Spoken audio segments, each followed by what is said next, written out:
Boa tarde a todos. Retorno aqui de um congresso muito legal que houve em Santa Catarina. Novamente, me alegro muito que os eventos esse ano estão vendendo mais ingressos do que os eventos do ano passado. Então há uma tendência clara de crescimento nosso, de fortalecimento institucional. Onde eu vou, descubro notícias de pessoas desejosas de ser candidatos no Partido Missão em 2026. Algumas pessoas que, assim, vocês se surpreenderiam, assim, eu fiquei muito feliz, né? Lógico que tem todo um processo de aclimatação ao time, de construção de caminhos e tal, mas nós não vamos brincar em 2026, tá? Definitivamente não será, vamos dizer, uma viagem amigável às urnas em 2026, não. Nós vamos trazer uma tese. E naturalmente, uma coisa que eu já queria trazer, vou começar a live com isso, tá? Lá no Congresso de Santa Catarina, vocês sabem que o Marcelo Brigadeiro já mora em Santa Catarina, sei lá, mais de 10 anos. Não, tranquilamente mais de 10 anos, talvez uns 15 anos pelo menos. Ele ajudou a estruturar à época o PSL lá, depois, né, assim como todos nós, ele brigou, rompeu vínculos com a direita mainstream brasileira e construiu um caminho muito legal. E lá no Congresso de Santa Catarina, ele foi alvo de um desafio, né? O público virou, e aí, Brigadeiro, não vai sair candidato, não, a governo?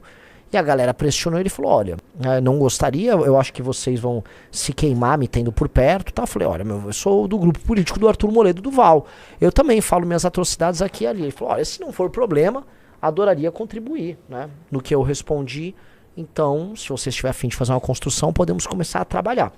Brigadeiro, ele parece para muitas pessoas um troll no sentido de fazer piadas e tirar um dele mesmo, se coloca assim, mas é um empresário de sucesso, é um esportista de sucesso e é um homem público, um homem presente no debate público, uma das posturas mais bacanas que tem. Definitivamente, assim, é um cara que tá na mesma trincheira que a nossa desde 2019, Riso? 2019, final de 2019. Por aí. Então, são, né, 6 anos pelo menos sabendo que é perder seguidores, perder posições, perder até respeitabilidade dentro da classe política por se posicionar da maneira mais correta e difícil. E eu queria ouvir, porque disse que ele gravou um vídeo, vamos ouvir aí o Brigadeiro, que tá pleiteando, foi convidado, na verdade, né, ser pré-candidato, vou colocar aqui nos termos corretos, deu alguma declaração, eu não vi ainda a declaração, vamos ver. O pessoal do MBL tem muito carinho por mim, eu fico muito grato por isso. E aí eu falei, cara, olha, primeiro, o que aconteceu até hoje foi só uma sondagem, não teve nenhum convite oficial e tudo. E eu já deixei claro que não é a minha intenção. Aí o Renan pegou o microfone e falou, então, eu como fundador do partido, do movimento e do partido e presidente da Nacional, eu estou formalizando oficialmente esse convite para você aqui, pá, não sei o quê. E aí, meu irmão, aí passou um monte de coisa na minha cabeça e eu quero externar para vocês exatamente em que momento eu estou. Tá? Primeiro, Brigadeiro, você tem vontade de ser político? Não, não tenho mesmo. Tá? Assim, lá no passado eu já tive vontade, já pensei, cara, ia ser muito legal eu ser um deputado federal ou um senador e poder descer o aço naqueles caras todo dia, pegar aquela tribuna lá e rebentar aqueles caras, arregaçar eles, vai ser muito maneiro. Só que sendo muito sincero para vocês, e totalmente sincero, o ônus não valeria o bônus. O bônus para mim seria esse. Sendo bem sincero, seria muito difícil eu fazer qualquer mudança como deputado ou senador na atual conjuntura do nosso parlamento, porque eu seria um entre muitos e a maioria lá não quer fazer porra nenhuma, a maioria lá é corrompida, e eu acho que ia me dar uma frustração muito grande eu querer fazer as coisas e não conseguir. Até porque, pelo meu perfil, eu não ia negociar. É necessário que você negocie lá. O político, ele tem que fazer política, né? Ele tem que negociar com os outros lá. Embora pareça um pleonasmo, o político tem que fazer... Não, é porque muita gente tem a visão romântica de que você chega lá, quebrar o palco todo mundo. Se você fizer isso, é o que eu faria. Se eu fosse lá, eu ia quebrar o palco todo mundo. Sabe o que ia acontecer? Eu não ia aprovar nenhum projeto meu. E aí eu ia ficar lá recebendo, sem fazer nada de valoroso, de fato, e ia me sentir um merda. O único bônus seria poder olhar na cara daquele bando de vagabundo e falar o que eu penso direitinho na cara de cada um deles. Mas o ônus seria esse. Eu me senti um imprestável, eu me senti completamente um parasita de ganhar dinheiro público sem fazer porra nenhuma. O segundo ônus, e que seria o mais importante, seria eu me distanciar da minha família, eu não ter tempo para ficar com a minha família, que eu ia ter que ficar em Brasília. E o outro ônus seria o ônus financeiro. O que eu viesse a ganhar como deputado, como senador, como qualquer porra que fosse, partindo da premissa óbvia, eu não me corromperei jamais, que eu sempre seria um cara honesto, não farei nada ilícito, o que eu ganharia do salário desses caras é muito menos do que eu ganho hoje nas minhas atividades profissionais no meu dia a dia. Eu ganho muito mais do que um deputado, ganho muito mais do que um senador. Então, e fazendo algo que eu gosto de fazer. Então, seria muita coisa ruim para pouca coisa boa. Dizendo isso, eu tô jogando abertão com vocês aqui, tá? Meu coração tá 100% aberto e minha cabeça também, como eu acho que tem que ser, e a minha proposta aqui na internet. Então, eu não tenho vontade de ser político por essas razões aqui. Tem outro lado. Se eu me candidatasse ao governo do estado, tem alguns bônus. Primeiro bônus pra mim... Pausa, eu vou fazer uma defesa participar dele aqui, porque o cara botou, que papinho, e o Kim faz diferença, imagina com mais pessoas, porque o Brigadeiro tá contando assim, ó, se eu fosse lá eu falaria coisas na cara desses políticos, perderia a paciência e tal. E muitas pessoas, conheço muitas pessoas que têm essa sensação de indignação, elas adotam uma postura visceral. Depois eles veem que se a postura visceral permanecer, eles vão ser caçados. O maior exemplo foi o Arthur. O Arthur foi eleito com essa premissa dele. Então o Arthur virou um fiscal que via todas as divididas e ele entrava na dividida para defender especialmente uma tese de austeridade fiscal, né? Seja no orçamento do estadual, seja no orçamento da própria Assembleia. O que a gente aprendeu com o tempo é que um trabalho mais construtivo como o do Kim, ou como o do Guto hoje, a gente dá um exemplo, ou eu posso botar também o trabalho do Ítalo, ele tende a ser mais efetivo. Só que são perfis muito diferentes. São perfis, se você for montar uma equipe de 15 deputados, você vai precisar ter 2 atiradores à la Arthur, você vai precisar ter pelo menos uns 6 construtores um pouquinho mais silenciosos, botar aí, e 7 mistos, como coloca o Kim. O Kim é um misto. Tá? O Beraldo, se estivesse lá, ele com certeza seria um construtor silencioso, para dar um exemplo. O Arthur seria um porradeiro. Você tem que ter um time que tem habilidades variadas para você ter funções específicas, é um esquadrão. São entendeu? Complementares, então? Hã? São complementares. São completamente complementares. Um time são complementares. Então, quando você é eleito com um time, você vai ter funções diferentes. Então você vai ter que montar uma estratégia. Tipo, ó, sei lá, vamos supor que o Arthur e o Brigadeiro viram deputados, para dar um exemplo. Os dois vão arrumando a briga, geram o problema, aí vai um Beraldo conversar, não, vem aqui, ó, beleza, você vai tirar o projeto de pauta, mas a gente vai fazer isso, tal, aí tá, entendeu? E enquanto isso, ó, você vai mandar esse projeto, na verdade, pra aquela comissão, quem tá cuidando é o Kim e o Matheus Batista, entendeu? São essas construções que a gente tem que ter. E, em geral, os partidos não se veem dessa maneira. A gente sabe que quando a gente puder atuar em equipe, ferrou. Então eu vou discordar do Brigadeiro no sentido de que uma pessoa com postura combativa de briga, não estando sozinha, ela adequada a uma estratégia de todo, faz sentido. Faz sentido, tá? Voltando agora ele tá indo falar de governo, vamos lá. Mas você acha que é fácil, por exemplo, você tá lá andando todo dia no Congresso Nacional, você cruza com um delegado Caveira, você fala, ó, que bacana. Não é. Assim, se você não tem estômago, você fica muito puto. Se você não tem estômago, você fica muito puto. É bem honesto. Você tem que ligar um modo sangue de barata. Um debate. Falar exatamente o que eu tenho vontade de falar para aqueles que concorreriam comigo, que eu já tenho em mente quem são, ao vivo, na Globo. Ia ser um tesão fuderoso. Ia ser muito gostoso mesmo. Ia ser uma das coisas, maior tesão da minha vida.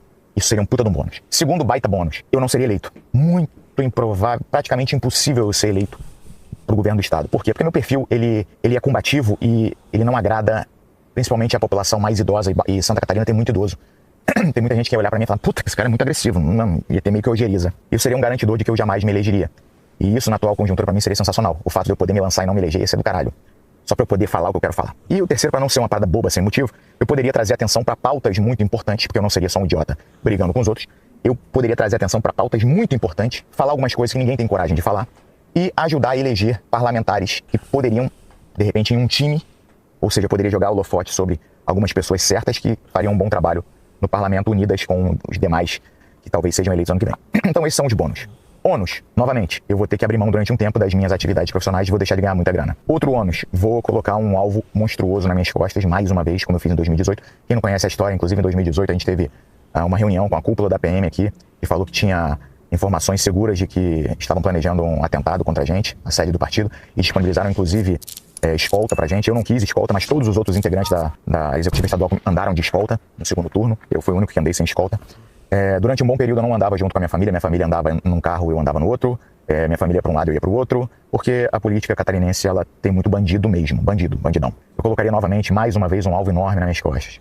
Outro ônus, logicamente, quem não me conhece, vocês não que estão aqui comigo direto e sabem a minha essência, mas quem não me conhece, os haters iam ter um prato cheio para falar, aí ó, aí, brigadeiro aí ó, vagabundo, ó, quer ser político, tá vendo? Falou que não queria ser político, agora tá aí ó. Não, foi só receber um convitezinho que virou político. Aí, quer ser política, caralho, vagabundo, quer se corromper. Então, esses são os ônus. Em que posição que eu tô agora, galera? A primeira resposta que eu dei lá no Congresso do MBL, quando o Renan falou isso, eu falei, cara, minha resposta é a seguinte: eu acredito no que vocês estão fazendo, até porque pra mim é a última tentativa. Se eu me decepcionar com o MBL, falo pra vocês agora, tá? Se eu me decepcionar com o MBL, aí esquece política, na minha opinião. Aí eu Aí eu parto pro individualismo extremo de ajudar somente, correr atrás somente do meu, ajudar minha família e quem eu puder em volta, mas parar de pensar em melhorar o Brasil, cara, esquece. Eu abandono essa bandeira, abandono essa briga. Então é uma última tentativa. Eu acho que o meu perfil, ele traz mais problema do que benefícios pro MBL, porque eu sou um prato cheio. Se tu entrar no meu Twitter ali, que é onde eu boto a quinta série pra fora, porra, um monte de transo muito, rebento. Tem rebento pra mulher, pra homem, pra traveco, pra porra toda. Tem eu falando que quero comer o Danilo Gentili, tem, porra, eu falando que quero comer o vinheteiro. Ele falou isso no congresso lá, ele falou, vocês têm certeza? Ele falou assim, eu tô falando que como muito mulheres, homens, travestis, apresentadores de televisão, políticos, você tem certeza? Eu falei, até animais, né? Daí ele, falei, cara, desculpa, o único grupo com qual você seria adequado seria o nosso, né? Você tá ao lado de Arthur Duval, meu querido. Isso definitivamente não é um problema. Isso não é sequer uma falha de caráter. Não é. Isso não é um problema. O problema é ser ladrão, desonesto, traidor e burro. Ladrão, desonesto, traidor e burro. Burro ele não é. Até se faz às vezes, mas não é. Um cara com a grana que ele tem, não é burro. Traidor, não é. Foi homem todas as vezes. Inclusive pode pegar todos os momentos de grande dificuldade que a gente já passou. Esse cara nunca roeu a corda, sempre foi homem. Isso pra mim, eu já te falei, né? A maior qualidade na política é lealdade. É homem, tá? Era inteligente, já falei que é. Leal, ele não pode ser traidor. Desonesto, que é mentiroso, não é. E ladrão ele não é. O lance é, ele quer se colocar numa posição de risco achando, vou perder a eleição. Essas são as pessoas que em geral se surpreendem e ganham as eleições, né? Que é quando o cara vai de peito aberto. O que eu falo assim, olha, o que eu gostaria de ter dele? Cara, estuda o livro amarelo, construa com o nosso time uma proposta para Santa Catarina, construa legitimidade junto com o time e seremos um exército. E uma coisa que é bem concreta em Santa Catarina. Santa Catarina, a gente fez o congresso lá, Santa Catarina está pagando o preço do próprio sucesso. Eu andei de carro por Florianópolis, é outra cidade. O Brasil migrou para lá e o Brasil trouxe problemas para Florianópolis. O Brasil vamos ser claro, eu vi morador de rua, não tinha morador de rua lá. Entendeu? Houve uma mudança demográfica que vai ter consequências. Já tem a formação de favelas em Florianópolis. Como lidar com isso? Como é a relação de Santa Catarina com o Pacto Federativo? Precisa um governador falar o que precisa ser dito sobre esse tema. Ninguém tem coragem. Ninguém tem coragem de falar o seguinte, se você mandou o Helder Barbário, você aí do Pará, se você mandou um morador de rua, não digo que ele botou no busão, mas se o estado do Pará mandou um morador de rua, e aí Santa Catarina vai ficar com todo o custo de assistência, o governo do Pará tem que pagar. Ou não tem? Ou virou várzea. Porque o sistema de estímulos no Brasil é o seguinte, quanto mais pobre e mal administrado for um estado, mais dinheiro proporcionalmente ele recebe. Isso é em várias áreas de educação, é assim. Se uma escola vai mal, ela recebe mais dinheiro. Supostamente está compensando, que é uma loucura. E aí esses caras administram mal, roubam o próprio estado e a população migra para os outros estados. Em geral, vai uma mão de obra pouco educada. Em geral, às vezes, vai uma pessoa que nem tá pronta pra nada. Um cara que tá perdido na vida, diz, conheço um primo que foi pra lá, vai, não tem onde morar, fica na rua, e fica todo o custo social. Curitiba são 35 mil pessoas migrando pra Curitiba todos os anos. Curitiba vai favelizar. Curitiba, que tem escolas públicas decentes, um sistema de saúde decente, tá começando a engripar, e vai engripar. É o custo social de ter sucesso. E aí as pessoas migram, normalmente hoje da região norte e ainda alguns lugares do nordeste. Cara, isso gera um custo social. Esse custo social só fica pro estado que deu certo. É isso. O nosso pacto federativo é cara com uns, então com a cara, e os outros com... Não pode ser que todo o sistema de incentivos da política brasileira tenha sido construído de modo a fazer com que todo mundo que administre mal um município ou um estado se dê bem. É ridículo. É o pior sistema de incentivo que você jamais conseguiria administrar uma empresa com o sistema de incentivo da política brasileira. Mas na política brasileira é isso. Se você administra o Piauí, que é o lugar dos mais mal administrados do Brasil, analfabetismo rampante, crime rampante, falta de saneamento básico, maior parte das pessoas vivendo de assistência de auxílio, ou seja, inexistência de um setor privado pujante. Aí você tem ministro do Supremo, vindo do Piauí, o político hoje mais influente do Brasil, Ciro Nogueira, é do Piauí, 3 senadores, dinheiro a dar com pau, pelo Pacto Federativo. Você pegar ali aquela lista dos estados que mais devem e mais recebem lá pra União, vocês vão pegar, não devem, né, mas sim, no Pacto Federativo quem recebe mais, o Piauí tá super tranquilão, porra. É isso o sistema de incentivo? Aí a população vive mal e vai embora. Aí o custo social fica lá para as prefeituras de cidades pequenas que estavam funcionando. Só que falar essas coisas é politicamente incorreto. Mas eu tô cagando em ser politicamente incorreto. Olha lá, o 4º estado mais beneficiado no Pacto Federativo é o Piauí. Vocês acham justo? Sendo bem honesto, vocês acham justo ou não? Galera que mora aí no Piauí. E assim, eu falo isso com toda tranquilidade, porque a maior parte do nosso trabalho é no Nordeste. Nós vamos crescer no Nordeste. É Nordeste. E eu já avisei. Você tem que desidratar essa elite política. Você que é nordestino, me ouça. É pra desidratar a elite. É pra tirar o dinheiro desses parasitas. A gente tem que eliminar a elite política do Nordeste e substituir ela. E desenvolver o Nordeste. E aí o Nordeste passar a receber migrante. A gente tem que fazer o Nordeste receber migrante. Agora, o modelo atual, em que os governantes do Nordeste são premiados por mal administrar seus lugares e enviarem a população para outros estados, definitivamente esse modelo é uma bosta. Esse modelo é ruim para todo mundo. Isso aí vai ser printado, vai ser jogado em tudo que é jornal aqui de Santa Catarina. O candidato a governo do estado aqui, ó, é um promíscuo, é um homossexual, enrustido, vamos falar uma porra de coisa. Eu disse isso e ainda disse, e mais, eu prefiro ajudar vocês a achar uma pessoa certa, mais indicada para concorrer. Mas, contudo, todavia, se não tiver outro caminho, talvez eu considere essa opção. E galera, sinceramente, isso aqui é algo que eu acho que a minha família é totalmente contra, e eu entendo completamente. Meu advogado é completamente contra, eu entendo completamente. O meu racional é completamente contra, o meu coração é um pouquinho a favor, pelos motivos que eu já falei.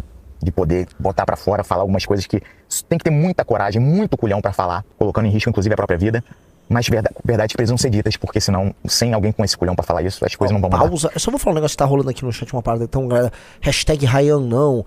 A Renan, não traga o Ryan. Deixa eu explicar uma coisa, cara. O Ryan, ele visitou, ele e o Júnior do Redcast, eles vieram visitar aqui o escritório nosso. E nós recebemos visitas todos os dias. O Júnior e o Ryan são sócios do Redcast. Nos recebem, nos tratam bem pra caramba. Vocês podem ter as discordâncias que vocês quiserem com o Ryan. Eles sempre nos receberam bem lá. Eu vou receber muito bem eles aqui. Vou receber eles muito bem. Conheci ele hoje, sujeito extremamente simpático, extremamente inteligente. Vou receber bem, como eles nos receberam bem lá, tá? Vocês estão aí assistindo? Tenham grandeza também. A gente vai ter que sentar e conversar com todo mundo. Parem com essas coisas. Ele não vai, o Ryan não vai entrar primeiro. Ele não é da política, ele não quer essa política. Ele tem outras posições. Agora vou receber sim, vou trocar ideia sim. Que isso, galera? Vamos lá. Então esse é um momento que eu me encontro. Eu acho que é uma decisão que tem que ser amadurecida. Torço para que eles encontrem outro cara. Mas é algo que eu não... Era 100% descartado. Hoje acendeu uma fagulhinha dentro de mim, tá? Acenda a fagulhinha, brigadeiro. Deixa eu falar uma coisa sobre isso, tá? Tô tossindo demais, cara. Essa primeira eleição é muito importante que a gente... Mais do que se considera... Renan, o que vocês vão fazer pra passar a cláusula de barreira? Eu já falei, não vou vender a mãe pra passar a cláusula de barreira. E entre entregar para o eleitor o que é a marca missão, o que é a marca de combatividade da missão, ou entregar uma coisa convencional para passar da cláusula de barreira, eu vou entregar a missão. Então é muito importante a gente ter candidatos a governo em todos os estados com propostas revolucionárias no trato da política nos seus estados, que deem a cara para as pessoas do que é essa missão, o que é essa onça. Então é muito importante despertar essa fagulha não só nele, mas em outras lideranças, tá? Muito importante.